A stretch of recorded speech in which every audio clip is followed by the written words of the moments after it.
Abra sua Bíblia no livro de 1 aos Coríntios, no capítulo 2. 1 aos Coríntios, capítulo 2. Vamos meditar nessa palavra. Você que está em casa também, você pode, se você tem a sua Bíblia aí, ainda que seja no seu smartphone, acompanhe a leitura também.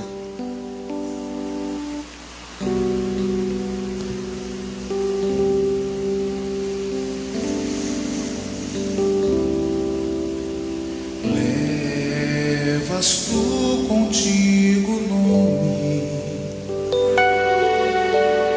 de Jesus, o Salvador.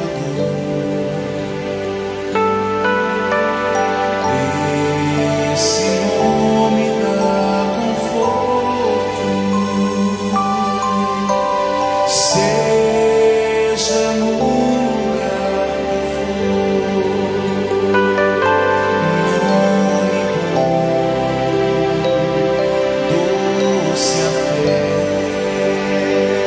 a esperança do porvir. Nome bom, doce a fé, a esperança do porvir.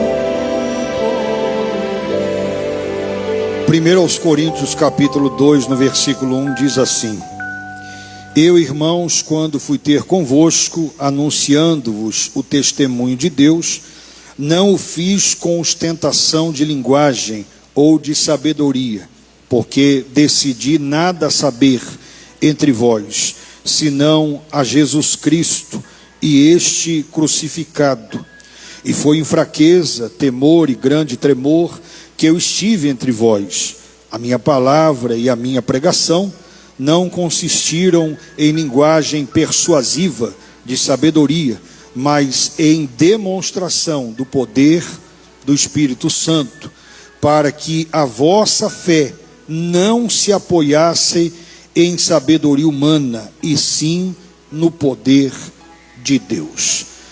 Deixa aberta a sua Bíblia. Quando o apóstolo Paulo escreve essa carta à igreja de Corinto, Paulo estava em Éfeso.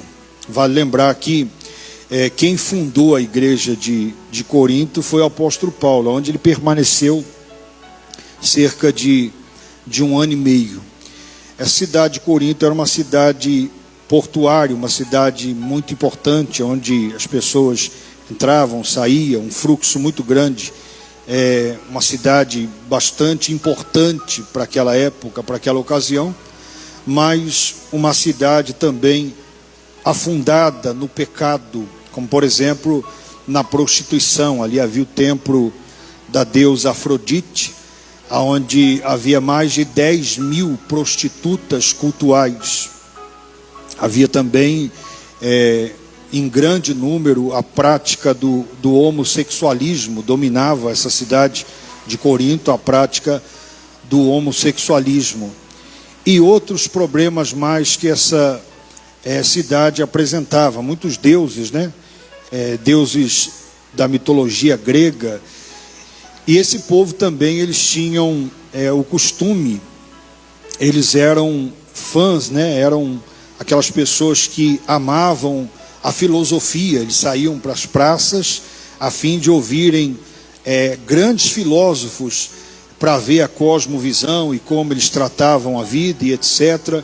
Então era uma cidade que eles gostavam muito, eles tinham muita admiração por aqueles que tinham uma boa retórica, aqueles que eram filósofos, aquelas pessoas inteligentes, etc. Mas mesmo assim o apóstolo Paulo percebe o quanto essa cidade de Corinto estava fundada no pecado, e vê ali a oportunidade de iniciar um trabalho da igreja. E era um lugar importantíssimo, porque dali poderia disseminar o evangelho para outros lugares. Paulo, ele vai e funda essa igreja, permanece ali pelo período aproximadamente de 1 ano e meio. Depois Apolo possivelmente fica no seu lugar, dando continuidade ao trabalho da igreja. E quando Paulo está em Éfeso, ele recebe um relatório da casa de Cloé, dizendo algumas coisas que estavam acontecendo na igreja de Corinto. Por exemplo, depois você pode ler na sua casa, nós não vamos ler agora. No capítulo 1, Paulo é informado de que é identificado que há divisão na igreja. Existe ali 4 grupos, que se dividiram dentro da igreja, dizendo, eu sou de Paulo, outros dizendo, eu sou de Apolo, outros dizendo, eu sou de Cefas, e outros dizendo, eu sou de Cristo. Quer dizer, dentro da igreja, 4 grupos estão ali divididos. O que causava essa divisão? Era justamente esse costume que eles tinham de admirar a filosofia, a retórica, a sabedoria humana. Então, cada um tinha aquele o seu preferido. Dizia, não, isso aqui é mais eloquente do que o outro ali. Eu faço parte desse grupo. Aquele ali não é tão eloquente, não. Aquele ali não tem tanta habilidade como isso aqui. Então, eu vou ficar com isso aqui. Então, eles tinham isso, essa admiração, esse fanatismo diante deles, essa admiração pela filosofia. Quando chega aqui no capítulo 2, o apóstolo Paulo, tentando resolver essa situação que está acontecendo dentro da igreja, da divisão, você pode ler depois de sua casa, ele vai dizer, quando eu fui ter convosco, eu fui com um único objetivo, anunciar o testemunho de Deus, e eu não fui com linguagem de ostentação ou de sabedoria, nada disso. Eu fui apresentar para vocês a mensagem do Cristo crucificado, aquilo que para eles, tanto os judeus que haviam ali, era um escândalo, para os gregos também era uma loucura. Que os judeus, por exemplo, eles esperavam um Messias que chegasse ostentando, cheio de pompa, e ainda hoje eles esperam isso. Mas o apóstolo Paulo diz lá em Filipenses, no capítulo 1 e 2, que quando Cristo ele veio na condição de servo. Ele não julgou com usurpação ser igual a Deus, antes se esvaziou de si mesmo, assumindo a forma de servo, sendo obediente até a morte de cruz. Cristo veio para servir.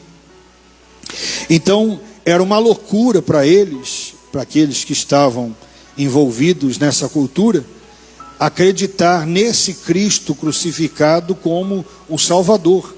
E é justamente essa a mensagem de Paulo.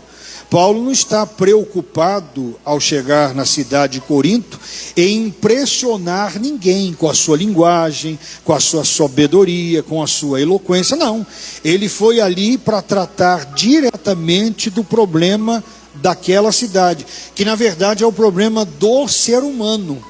Qual era a mensagem dele? A mensagem dele era dizer que Cristo havia morrido na cruz por causa dos nossos pecados. Essa era a mensagem que ele estava ali pregando. E essa é a nossa necessidade. Nós pregamos uma mensagem aqui na quarta-feira, que pena que nós não gravamos essa mensagem. E eu disse nessa mensagem que um dos maiores problemas que nós vemos na igreja atual hoje, na igreja moderna, é a questão da antropologia bíblica. O que é isso? A antropologia é uma disciplina que estuda o homem, qual a sua condição, qual o seu estado. E enquanto nós não entendermos isso à luz da Bíblia, vai dar sempre a ideia de que Deus é injusto, que Deus não está me ouvindo, que Deus está deixando faltar alguma coisa para mim, que Deus não quer nada comigo, quando na verdade eu e você precisamos entender que quando os nossos pais, Adão e Eva, pecaram, o pecado entrou no mundo e nos corrompeu por inteiro, 100%. A partir daí, eu e você não merecemos nada, absolutamente nada de Deus, e Deus não nos deve nada. Tudo que Deus faz para você e por mim, Ele faz porque Ele é bom, Ele faz por graça, Ele faz por misericórdia, e eu e você temos que entender isso. Então o apóstolo Paulo está dizendo para ele, olha, quando eu fui até vocês, eu fui com esse propósito, de pregar para vocês o Cristo crucificado. Eu quero dizer para você que, embora tenha se passado tantos anos, a necessidade continua sendo a mesma. Por que cada vez mais nós vemos uma sociedade corrompida? E preste atenção, você que me assiste agora. Por que nós vemos uma sociedade afundada no pecado, na prostituição, na idolatria, no homossexualismo, na bebedice, na jogatina? Por que nós vemos uma sociedade afundada no pecado?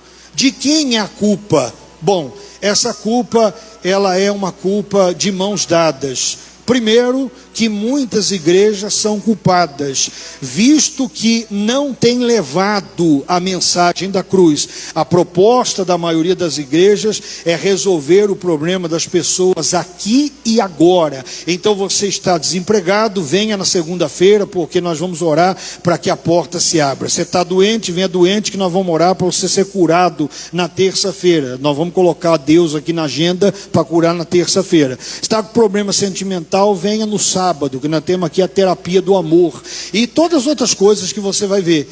E não diz para as pessoas qual é a necessidade delas.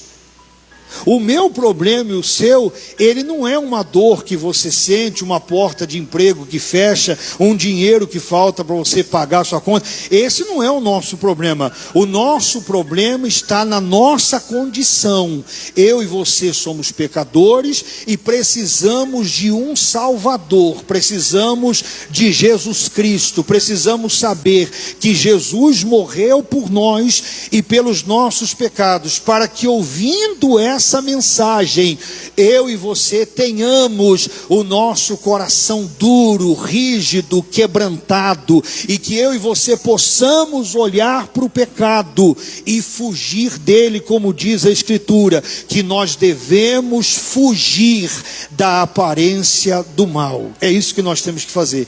Essa é a mensagem que eu e você precisamos ter dentro de nós viva. Essa é a mensagem que nós precisamos resgatar. Não fazer da igreja uma escola de recuperação, de autoajuda, uma academia de coach, onde as pessoas querem ser motivadas. Não, a igreja é lugar de acolher pecadores. Nós somos pecadores, precisamos nos arrepender do nosso pecado, precisamos de um Salvador. Você tem que entender que o pecado é algo sério, é algo grave, e que você tem que fugir da aparência do mal, que você tem que correr do pecado, que você não pode viver uma vida errada e achar que é normal, porque fazemos parte de uma sociedade moderna. Não, as igrejas infelizmente estão sendo corrompidas pelo mundo. Veja que a cada dia que passa, as igrejas tentam deixar a mensagem mais atraente, e pintam os seus templos de preto, parece uma danceteria, e coloca cortina de fumaça, e jogo de luz para todo lado, e uma linguagem cheia de gíria para ver se atrai o jovem, para ficar mais fácil. Irmão, entenda uma coisa: a Bíblia diz que o caminho que conduz à salvação é apertado, que a porta é estreita e que são poucos que entram por ela. Não tem que facilitar nada para ninguém, porque o evangelho é duro mesmo. Deus não quer que eu e você permaneçamos do mesmo jeito. Jesus disse: vinde a mim como estáis. Ele não disse fique como estáis, ele disse venha como estáis. Ele aceita você entrando aqui como prostituta, homossexual, como um traficante, um idólatra, mas na medida em que você ouvir a verdade de Deus, você será liberto. Jesus disse: conhecereis a verdade, e a verdade vos libertará. E a verdade é aquilo que nos contraria. Não, é normal mesmo, todo mundo faz isso hoje em dia. Não é normal, é contra a vontade de Deus, então nós somos contra também. Não se negocia princípios e valores. Deus é contra a prostituição, então nós temos que falar contra a prostituição. Deus é contra a idolatria, então nós vamos falar contra a idolatria. Deus é contra a corrupção, então nós vamos falar contra a corrupção. E tudo aquilo que Deus é contra, nós vamos falar, porque a única maneira de libertar o pecador é anunciando para ele a verdade. Eles eram inteligentes, Eles eram sábios, haviam grandes filósofos, eles admiravam Aristóteles, Platão e todos os outros, mas nenhum deles podiam resolver o problema do ser humano. Irmão, coloca uma coisa na sua cabeça: a mensagem que você precisa não vai sair da boca de um coach, não vai sair da boca de uma autoridade, não vai sair da boca desses grandes. A mensagem que você precisa, ela está no Evangelho. Eu e você precisamos correr para a cruz de Cristo. Sabe por quê? Porque um dia eu e você teremos que prestar conta de tudo que nós fazemos, de tudo. Paulo disse que um dia todos, sem exceção, do maior ao menor, todos estarão ante o tribunal de Cristo. E você vai responder pelas suas obras, você vai responder pelas suas palavras, você vai responder pelos seus atos. Isso é muito sério. Ah, mas eu não posso me mudar, eu não tenho força para largar um vício, eu não tenho força para abandonar o pecado. Por isso que o meu lugar e o seu é aos pés do Senhor, porque quando nós estamos aos pés do Senhor, é Ele quem nos capacita. Aquele que começou a boa obra é fiel e justo para terminar. Em Cristo eu e você somos feitos uma nova criatura. Ele transforma o nosso ser, Ele transforma a nossa mente. Infelizmente, nós temos visto muitas pessoas e muitas igrejas sendo influenciadas. O relativismo toma conta da nossa sociedade. A verdade não é mais verdade absoluta, ela é relativa. Depende muito do ponto de vista. Não. A verdade de Deus é verdade independente do seu ponto de vista. Guarde o seu ponto de vista para você, porque a Bíblia não vai mudar por sua causa. Ah, mas eu não creio nisso. Eu tenho uma notícia para dar para você. Você crendo ou não, essa palavra aqui ela vai se cumprir, porque ela não depende de mim, de você, para nada. Ah, eu não acho que é do jeito que esse pastor fala. Você não tem que achar nada. Se você acha ou deixa de achar, isso é um problema seu. Ela vai se cumprir e acabou. Ela é a palavra de Deus e ponto final. E essa mesma palavra, ela não está aqui para corrigir você, ela está aqui para me corrigir, está aqui para corrigir você, está aqui para corrigir os que estão assistindo e todos que vão assistirem. Porque essa é a vontade de Deus, é essa a mensagem que você tem que saber. Quando Cristo foi moído naquela cruz, leia lá na sua casa, Isaías 53, ele foi moído, ele foi transpassado. Sabe por quê? Por sua culpa, por minha culpa. O nosso pecado cravou ele naquela cruz. E ainda tem gente que quer se dar o luxo de ficar com um pé na igreja e outro no mundo. Está dentro da igreja, mas não tira o pezinho do mundo. Gosta de uma mentirinha, gosta de uma coisinha errada. Seja responsável, seja maduro. Acorde para a vida. Nós estamos caminhando para os últimos dias. Para morrer basta estar vivo. E se você fechar os seus olhos agora, todas as suas chances se esgotaram, todas as suas chances se acabaram. E o que você está fazendo da sua vida? E você que está me assistindo agora, o que você está fazendo da sua vida? Como você está vivendo a sua vida? Você está seguindo o fluxo, a modernidade? Ah, todo mundo faz, é legal, né? Ah, estamos junto, isso aí vai custar caro. Não brinque, a Bíblia diz: de Deus não se zomba, pois aquilo que o homem semear, ele vai ter que colher. Não é opcional não, tá? Não, é opcional só a plantação, a colheita não. Eu plantei, então se prepare, porque você vai ter que colher. Não, e se eu me arrepender? Vai colher do mesmo jeito, porque faz parte da disciplina. Tem que colher para não voltar a fazer de novo. Não se iluda, o pecado é nocivo, o pecado engana, o pecado destrói, o pecado deixa sequela. Ah, o senhor não peca? Eu peco como você, sou pecador como você. Mas nós temos que estar atentos, nós temos que fugir. Sabe como que nós queremos vencer? Nós queremos vencer a nossa carne de braços cruzados, fazendo a vontade dela. A igreja moderna não gosta de orar, não gosta de ler a Bíblia, não gosta de louvores, não gosta das coisas do mundo. E aí quando vem a tentação, eu e você não vai cair, nós já estamos caídos. Porque para vencer a tentação, Jesus disse que vence na oração. Falou para os discípulos: ora, se vocês não orar, vocês vão cair em tentação. Ele não está dizendo vocês podem cair, ele diz vocês vão cair. Isso é certo, você vai cair. Vocês vão cair se vocês não orar.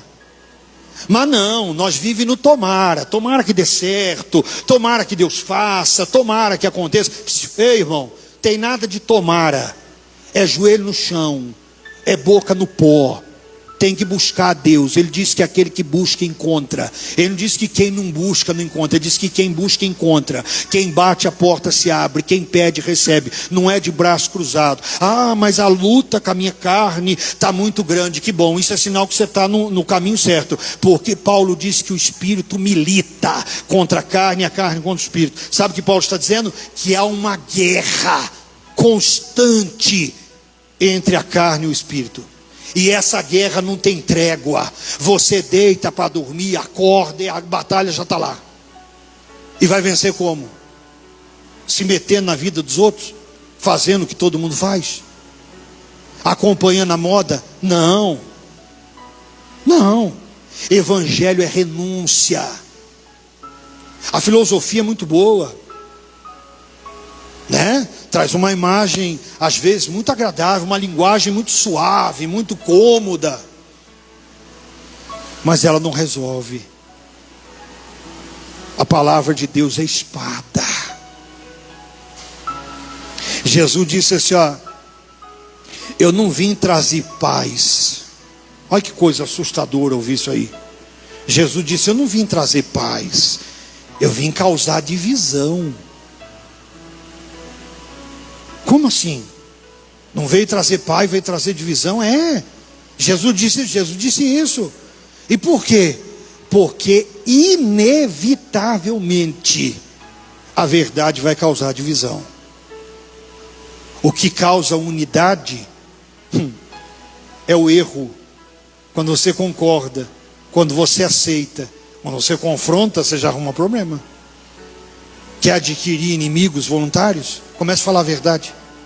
Fale, faça um teste para você ver. O ser humano não tem aquela frase que diz assim, ó: ah, eu gosto que fale para mim, eu gosto que fale na minha cara. É mentira. Isso é mentira. O dia que você falar, essa pessoa vai mudar com você. Ela não gosta nada.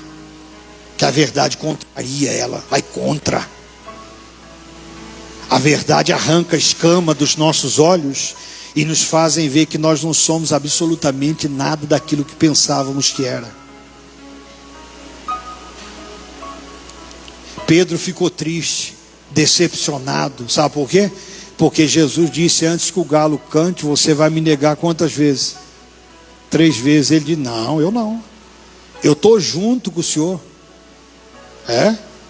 Foi só Jesus ser preso e alguém identificar ele e disse: você é um deles.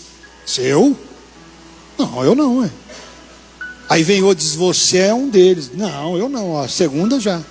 Aí vem um e diz assim: você é um deles, porque até o jeito de falar é igual.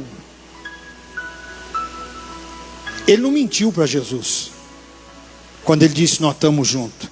O problema é que ele pensou que ele era uma coisa e não era. E é o que acontece com a gente. Às vezes a gente acha que é o que não é. Não, eu tenho o controle do pecado, eu só vou até ali e paro. Coitado de você. Você vai até ali e para. Você para nunca. E para a gente se perder, é facinho. Facinho. Por pouquinho aí você se perde. Você sabe que Asaf disse que ele percebeu que o abismo estava do lado do seu pé. Não tinha que ir longe não. O abismo estava ali. Ele não estava, ele está sempre. O abismo está sempre do lado do pé. Não precisa ir longe para cair. Você já cai ali mesmo. Cuidado, hein? Cuidado com as suas amizades, hein? Ah, então eu tenho que fazer acepção de pessoas? Não. Nós trata todo mundo bem. Até amizade com todo mundo. Nós só não faz o que todo mundo faz. Nós não vai onde todo mundo vai. Porque nós é sal. Nós é luz, não tem esse negócio não. Não, não tem nada a ver. Tem tudo a ver. Eu não vou e acabou. A Bíblia diz para mim não se assentar na roda dos escarnecedores. Eu não vou sentar. Eu não vou fazer parte. Não, não tem nada. Ninguém está vendo. Esse é o maior problema. Porque está vendo justamente quem não poderia ver. Se você conseguisse esconder de mim, eu esconder de você, não tem resultado nenhum. Porque você não salva eu, nem eu salvo você, você não tem nada a ver com a minha vida. E nem eu com a sua. Mas quem está vendo tem a ver com a nossa vida. E como é que faz para esconder dele? Tem jeito, não dá para esconder? Jesus diz: temeis não os que matam o corpo e não pode matar a alma. Temei o que mata o corpo e tem poder para fazer perecer no inferno, tanto o corpo como a alma. A esse aí temeis. E a palavra lá, no original, não é essa que a gente costuma falar não, e que muitas vezes eu falei para você. Temor é respeito, é consciência. Não. Lá no original a palavra temor, lá é medo mesmo. É pânico. Essa é a palavra lá no original. Tem que ter medo. Tem que ter medo. Tem que ter medo. Porque a sua vida está na mão dele. E como é que faz para escapar? Como é que faz? E Deus é tão bom que ninguém vai poder dar desculpa. Mas sabe o que é? Eu sou muito fraco. É? Não, isso aí não é desculpa. Que Ele te fortalece. Ele disse: eu te ajudo. Eu te fortaleço. Eu te sustento, Ele disse. A questão é: realmente você quer? Realmente você busca? E na maioria das vezes a resposta é não. E Paulo disse, respondendo à divisão: vocês esqueceram de como eu fui ter convosco? Olha o que ele diz aqui. Versículo 2: porque decidi nada saber entre vós, senão a Jesus Cristo, a este crucificado. E foi em fraqueza, temor e grande tremor que eu estive entre. Por que ele foi em fraqueza? Porque em Filipos ele foi espancado e preso. Em Atenas, ridicularizado. Em Tessalônica ele foi expulso, escorraçado. Como é que ele chega lá em Corinto então? Não, chega em fraqueza, pô. Chega em Corinto, só o pó ele chegou lá. Mas mostrando que o poder não estava nele, na pessoa dele, mas na mensagem que ele transmitia. E que nenhum daqueles sábios conhecia essa mensagem, entendia essa mensagem. Não. A sabedoria deles não servia para absolutamente nada. A sabedoria humana ela só serve para uma coisa: deixar você orgulhoso, soberbo, se sentindo acima do bem e do mal. A sabedoria que vem de Deus, ela transforma, ela muda você. Ele disse: eu fui em fraqueza. O estado dele era debilitado, possivelmente até enfermo ele estava, mas ele foi. E ele diz aqui no versículo 4: a minha palavra e a minha pregação não consistiram em linguagem persuasiva de sabedoria, mas em demonstração do Espírito e de poder, para que a vossa fé não se apoiasse em sabedoria humana, e sim no poder de quem? De Deus. A pregação dele era essa. Não era preocupado: vão gostar da minha retórica? Vão achar que eu sou eloquente? Não. Ela tinha um objetivo: falar da cruz de Cristo, do Cristo crucificado. E esse poder era demonstrado na medida em que muitos, ouvindo essa palavra, eles iam se rendendo ao Evangelho. Eles iam abandonando as suas práticas e se rendendo ao Evangelho, ao cristianismo. Esse é o poder que Paulo está falando.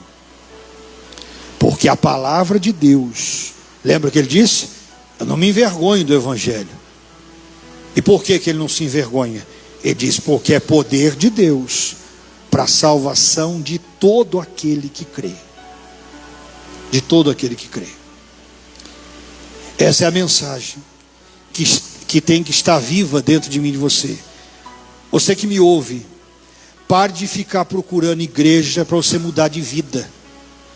Saia fora dessas campanhas, essas igrejas pragmáticas que estão praticando o pragmatismo, aonde o cerne o importante é dar certo, não importa como, dando certo, tendo coisas, adquirindo, então Deus está com ele. Saia fora disso aí. Isso aí não tem nada a ver com o Evangelho.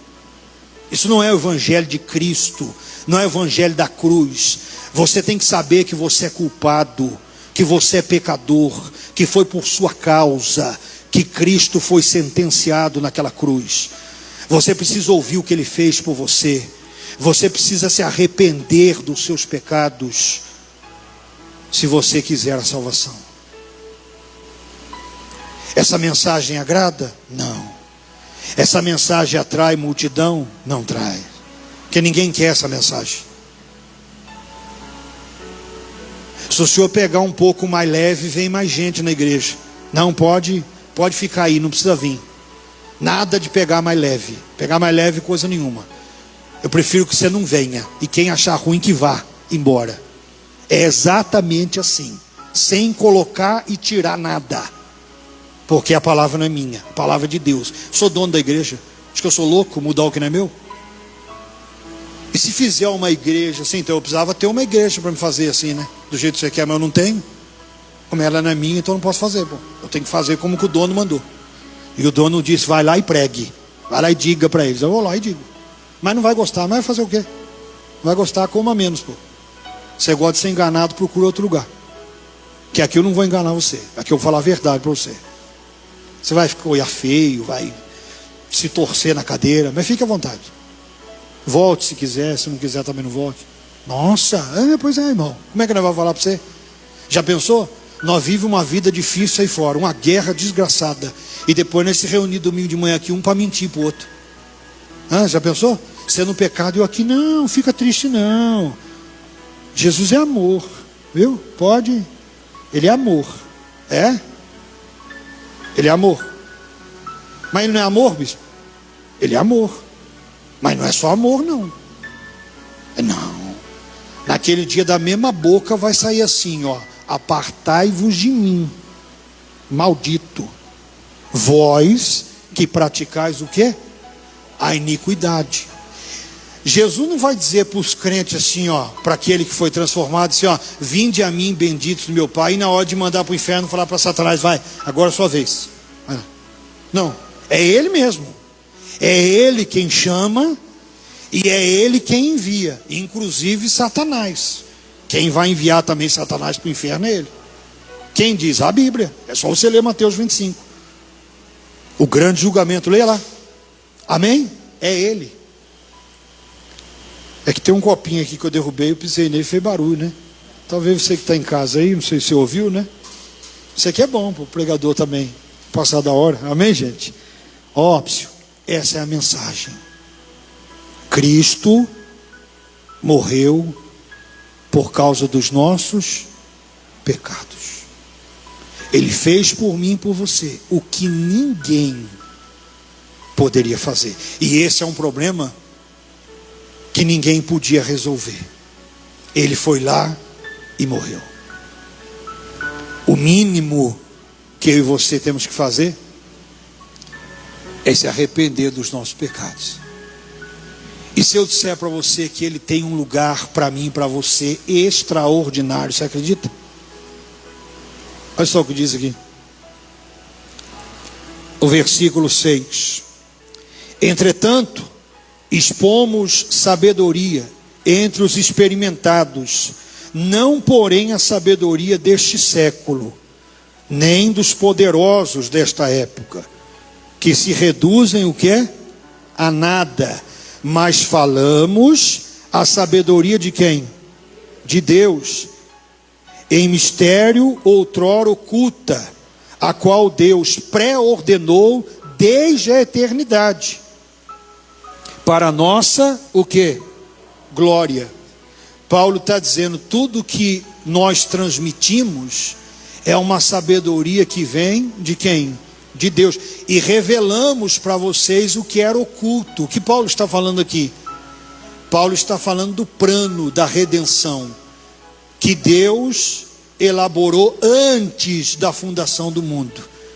E esse plano se revela no Evangelho, mostrando como que um Deus santo salva pecadores, única e exclusivamente pela sua graça. Olha que coisa extraordinária.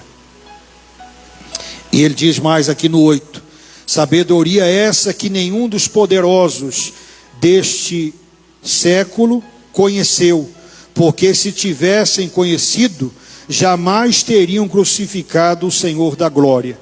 Mas como está escrito, olha o que ele tem agora: nem olhos viram, nem ouvidos ouviram, e nem jamais penetrou em coração humano o que Deus tem preparado para aqueles que o amam. Olhe para mim. Nem olhos viram, nem ouvidos ouviram, e nem jamais penetrou no coração humano o que Deus tem preparado para aquele que os ama. Aonde eu descubro isso? Na pregação do Evangelho. Quando eu ouço a mensagem da cruz, que traz um recado para mim, que embora seja pecador, corrompido, depravado, em Cristo eu sou perdoado, justificado e salvo, e posso viver eternamente com Ele. Com Ele. Se você pegar a pessoa mais rica desse mundo, olhe para mim, o cara mais rico desse mundo, mais rico desse mundo, ele não tem condições de comprar 1 centímetro lá na glória, no céu. Aqui ele compra tudo. Ele quer um carro de 1 milhão, ele compra. 2 milhões ele compra. Ele quer uma mansão, ele compra. Mas no céu ele não compra. Compra lá, eu quero ver. Chega lá. Não, o homem está fazendo o ônibus espacial e ele vai para a lua. Manda pegar todo o dinheiro do mundo e tenta chegar lá em Deus para nós ver. Não. E por que não chega? Não chega porque Jesus em João 14:6 ele diz: eu sou o caminho, a verdade e a vida, e ninguém vem ao Pai senão por mim. Sabe o que ele está dizendo? Você só chega lá se eu levar você, senão você não chega. Amém? É dele que eu e você precisamos. Eu não estou aqui para acusar você. Bispo, mas eu estou numa vida errada, tenho feito coisa que desagrada a Deus. Que bom. Que bom não que você está fazendo errado, mas que bom que você está aqui nessa manhã, ou que você está ouvindo aí, porque você pode se arrepender agora, como aconteceu com aquela mulher pecadora, Maria Madalena, que foi pega num ato de adultério, e que a sentença era que a mulher deveria ser apedrejada até a morte. Ela é trazida à presença de Jesus, e Jesus disse: aquele que não tem pecado, que atire a primeira, mostrando que a condição de todos é a mesma. A única diferença é que aquela mulher foi pega no ato, mas os outros faziam escondido. Mas ele disse: mulher, vai e não peques o quê? Ai, que coisa boa saber que nessa manhã eu e você estamos ouvindo isso dele. se arrependa, se conserte, vai e não peques mais. Coisa boa, né? Não insista no erro. Você não tem que ser assim. Não. Peça para Jesus ajudar você. Jesus disse: qual filho que pedindo pão, seu pai dá uma pedra? Ou pedindo peixe, vai dar uma cobra? Está lá em Mateus 7. Se vós que sois maus, sabe dar boas dádivas aos vossos filhos, quanto mais o vosso Pai que está no céu dará boas coisas aos que lhe pedirem. Você não tem coragem de dar veneno para o seu filho. Pois é. Mesmo sendo mal, você quer dar coisas boas para o seu filho. Jesus está dizendo: quanto mais o vosso Pai, que nós somos mal, Ele é bom. Você é pecador, Ele é perfeito. Nós somos impuros, Ele é santo. Amém? Mude. A mudança começa aqui, ó. Romanos 12. Não vos conformeis com este século, mas transformai-vos pela renovação da vossa mente. Como é que a sua mente é transformada? Quando você ouve a verdade, os seus olhos são abertos.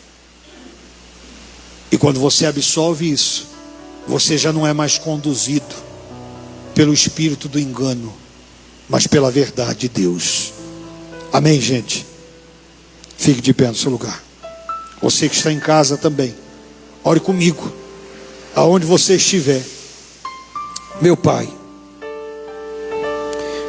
todos nós aqui, a começar por mim, somos pecadores. A necessidade que nós temos não são de palavras motivacionais, nem de vãs filosofias. O mesmo cenário da cidade de Corinto nós vemos na nossa sociedade. Pessoas afundadas nas drogas, na prostituição, no engano religioso, na prostituição, na idolatria. E nós estamos vendo uma multiplicação de falsos mestres, coaches evangélicos, mensagens motivacionais. Muitos não estão comprometidos com a sã doutrina, mas também há culpados. Aqueles que são enganados não são vítimas. Eles estão recebendo o que exatamente eles querem. A tua palavra diz que, como sentindo comichão nos ouvidos, eles não suportariam ouvir a sã doutrina. E com isso, atrairia para eles falsos mestres, os mercenários da fé, aqueles que estão dispostos a dar aquilo que as pessoas querem, estão dispostos a agradar o auditório. Eles trabalham com números, eles querem uma igreja lotada, cheia. Eles estão querendo ostentar em nome de Deus. Senhor, nos livra dessa praga, nos livra desse mal, Senhor. Nos conserva no centro da tua vontade. Ainda que tenhamos que padecer, sofrer, sermos injuriados, perseguidos e mortos, mas que possamos cumprir o ide por todo mundo e pregai o evangelho a toda criatura. Nós precisamos entender o nosso estado. Somos pecadores e dependemos de Ti. A nossa necessidade não é física. A nossa necessidade não é uma porta de emprego, a cura de uma doença. A nossa maior necessidade é ser salvo, é ser perdoado, redimido, restaurado, justificado. Nos ajuda, Senhor.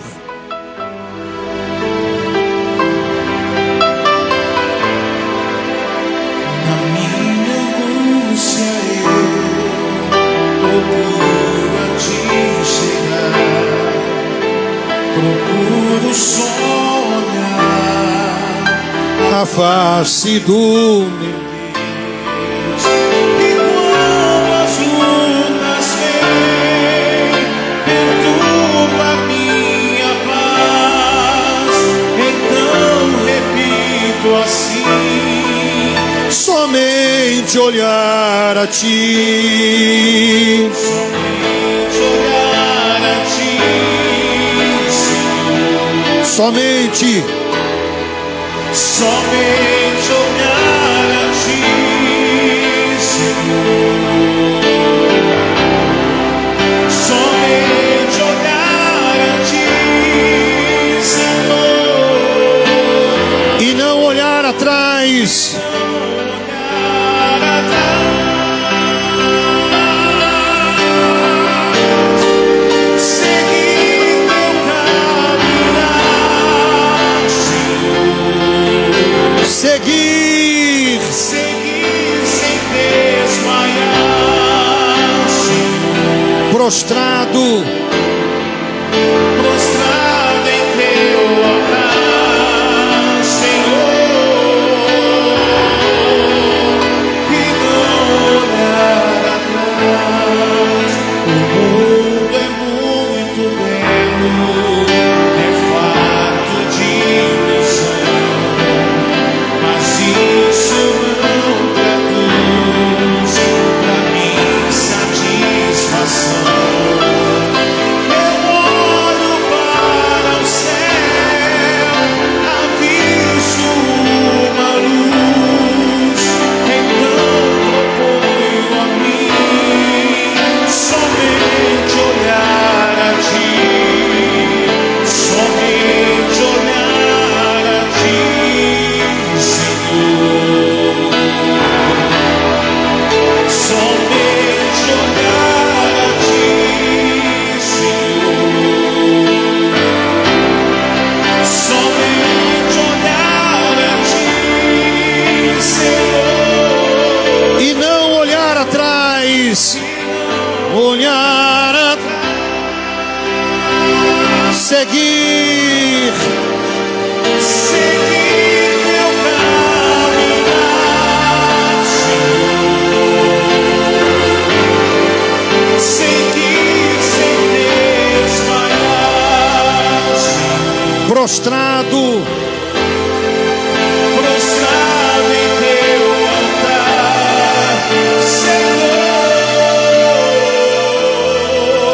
e não olhar atrás. obrigado pela tua palavra, Senhor, que ela possa dar frutos na nossa vida, que possamos ter consciência do sacrifício que o Senhor fez naquela cruz, dando a vida para nos salvar, que não sejamos enganados por ventos de doutrinas, por sabedoria de homens, mas que a tua palavra esteja no centro da nossa vida. Nós te pedimos e te agradecemos, em nome do Senhor Jesus. Diga amém, graças a Deus, bem forte para Jesus.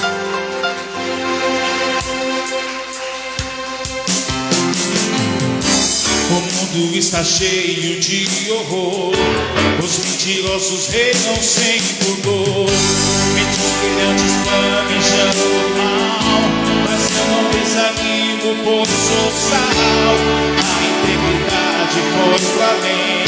No mundo ninguém ama mais ninguém, mas Jesus Cristo disse: filhos, eu vou voltar pra te buscar. Ainda bem que eu vou morar no céu. Ainda bem que eu vou morar com Deus. Ainda bem que eu vou morar no céu. Ainda bem que eu